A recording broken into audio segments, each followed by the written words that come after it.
आज कन्हैया ने मिट्टी खाई तो सब ग्वालन ने मिलके मैया से जोरदार शिकायत करी, अरे मैया मैया या कन्हैया ने मिट्टी खाई। मैया ने कहा सच्ची में खाई लाला। अब मुंह में तो मिट्टी को ढेलो, ऐसो लग रहा था जैसे लड्डू खाया हो। अब खोले तो मैया को डंडा पड़ जाए महाराज। आज कन्हैया ने कहा झूठ मत बोल, अपने मैया ते झूठ नहीं बोलते लाला। अपनो मुखड़ो फाड़ दे, मुख को दर्शन करनो है। जैसे कन्हैया ने मुख फाड़ो, सुख महाप्रभु कहते हैं कि हे परीक्षित, आज ब्रह्मांड की सारी दसों दिशाएं अवलोकन होने लगी। एक नहीं हजारों सूर्य मेघ मंडल गर्जना करते हुए ब्रह्मांड का त्रैलोक्य का सारा आंगन दर्शन होने लगा। मैया मूर्छित सी होने लगी और यहाँ तक देखते देखते भगवान गोविंद के मुखमंडल में नंद रानी का आंगन भी दिख गया। और आंगन को छोड़ो, जहाँ कन्हैया को मैया डांट रही थी वो भी दिख गया। मैया गोविंद आए। अब कन्हैया ने अपनो मुखड़ो बंद कियो और मैया के दाढ़ी में हाथ लगायो। मैया ए मैया, मैया ए मैया। हाँ हाँ कन्हैया। अरे का भयो, न जाने क्यों मेरी आंख लग गई। गोविंद ने कहा लग नहीं गई, लगाई गई है। मैया का भयो। कन्हैया तो को पकड़ के लाई न जाने किन कारण ते। तने मिट्टी खा रखी थी। ना ना मैया, अब आज तू ऐसे नहीं मानू। हाँ तो क्या करोगी मैया। कन्हैया ने हाथ छीना और भगे। मैया ने पीछे से छड़ी उठा ली। साहब सुख महाप्रभु कहने लगे कि परीक्षित, जरा नंद बाबा के आंगन की इस दसों दिशाओं को दर्शन करो। कहां इच्छा भी मिली है देखने को दरस में, भरो नैनन में श्याम की इस रसम को। दौड़े त्रिभुवन पति मात को इन भयन से, पीछे मैया दौड़े त्रिभुवन दौड़े आंगन में। आज मां मेरी गोविंद के पावन पादार बिंदों को पकड़ने का प्रयास करती है। कन्हैया रुक जाओ, एक कन्हैया रुक जाओ।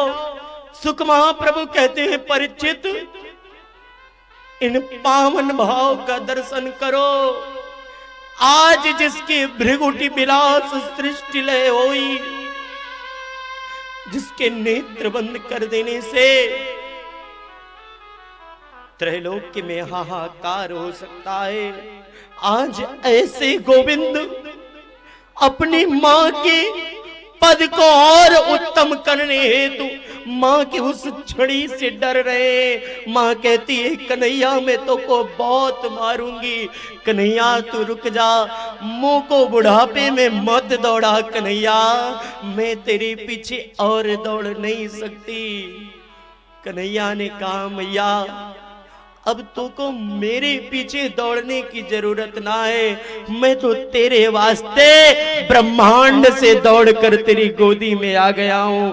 ब्रह्मांड से दौड़कर तेरी गोदी। आज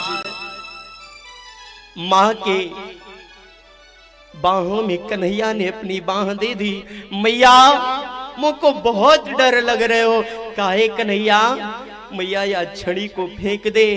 ये तेरी जो छड़ी है ना, हाथ में मैया छड़ी ले रखी है। कहते हैं कन्हैया मैया छड़ी को फेंक दे, मुझको बहुत डर लग रहा है। विचार कीजिए मेरे प्यारे, आज त्रैलोक्य को चलाने वाला वो त्रिपुरारी, आज त्रैलोक्य पर कृपा करने वाला वो गोविंद अपनी मां का ये सम्मान करते हैं। और आज समाज में बालक अपनी मां के साथ में न जाने कैसा व्यवहार करते हैं। उस मां के दिल से पूछो मेरे प्यारे,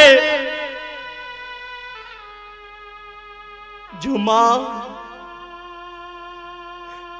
खुद गीले में सोती है और आपको सूखे में सुलाया करती है। आज सुख महाप्रभु कहते हैं कि परीक्षित गोविंद का दर्शन करो। आज एक छड़ी से गोविंद डर रहे हैं। ये मां का सम्मान है साहब। बाद में गोविंद को पकड़ा और मैया ने उखल से बांधना प्रारंभ किया। 2 अंगुल रस्सी छोटी पड़ रही है। मां ने अंत में कन्हैया से कहा कि कन्हैया, तू अपनी बूढ़ी मां को सता रहा है। गोविंद उसी रस्सी में कुछ शेष भी बढ़ा दिए और तत्क्षणात गोविंद आज उखल में बंध गए। बोलिए भक्त वत्सल भगवान की जय। अब सुख महाप्रभु कहते हैं कि देख लो अपने उस मालिक को। तुम तो कहते थे कि मेरा गोविंद कहीं बंधता नहीं है। प्रबल प्रेम के पाले पड़ के प्रभु को नियम बदलते देखा। अपना मान भले टल जाए, परिणतम को ही वालों का मान न टलते दे। इस कथा से इस बार कुछ लेकर के जाओ साहब। कोई एक बात पकड़ो, कोई एक रिश्ता गोविंद से बना करके जाओ। हमको भी लगेगा कि हम आए थे, आप लोगों ने दक्षिणा हमें दे दिया। हमको भी ये लगेगा, हमको भी ये लगेगा।